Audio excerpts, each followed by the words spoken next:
guys, today I'm going to be showing you a technique I like to call the funky fingerstyle roll. Basically, this is just a nice way of getting some muted ghost notes into your fingerstyle lead playing.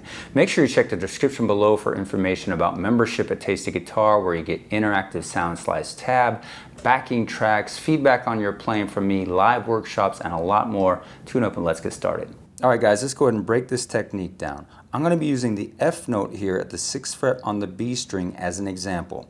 Now whatever note that you are playing, you're going to be playing that with the middle finger on your picking hand. So I'm going to put that middle finger right underneath the B string there, and then what you're going to do is you're going to put the index finger underneath that on the G string, and then the thumb resting on top of the D string. So basically you're going to have this right here. Thumb, index, and middle finger on that B string, because our note that we're aiming for is on that B string.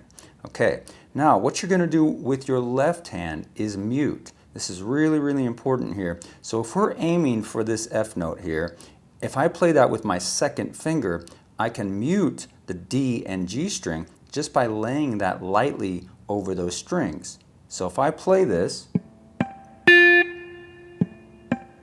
you're going to hear dead strings on the D and G, and the B string there ringing clearly. Now once you have your fingers in place on the strings and you're muting ready, there's a couple different techniques you can use here to get this effect. Now one is more like a finger roll, like this. Basically what you're going to do is roll your wrist kind of outward, and your forearm will kind of face up as well. The other technique is more just fingers. Now using this, you have to have the finger speed. So it's not really the roll here, it's more like just the fingers, but it's going to require that speed to get the effect. That is fretting a note, with the second finger and muting with the first finger. Okay, you can get the same effect if you were, say, fretting a note with your third finger. There you could mute with the first finger or the first and second finger behind. Same with the fourth finger or the pinky.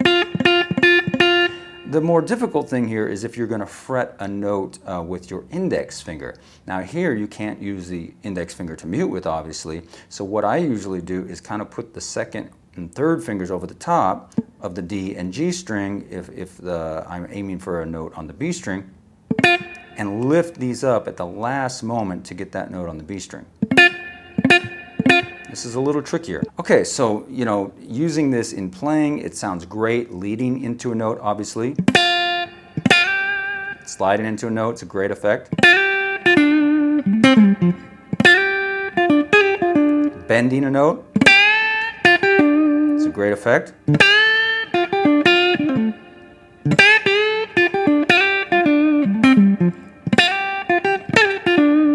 Now we use an example of aiming for a note on the B string, but the same technique applies elsewhere. So say if we were aiming for the note on the high E string here, I would still get that note with my middle finger, but now I'm going to put my index finger on the B and the thumb down on the G string. Same thing if I were aiming for a note on the G string. Now I'm going to get the index finger on the D and the thumb on the A string. So I suggest you start really slow on this, probably with more of that wrist roll at first, but once you get the hand speed up, you might move over to that more of a finger technique. Have fun with it.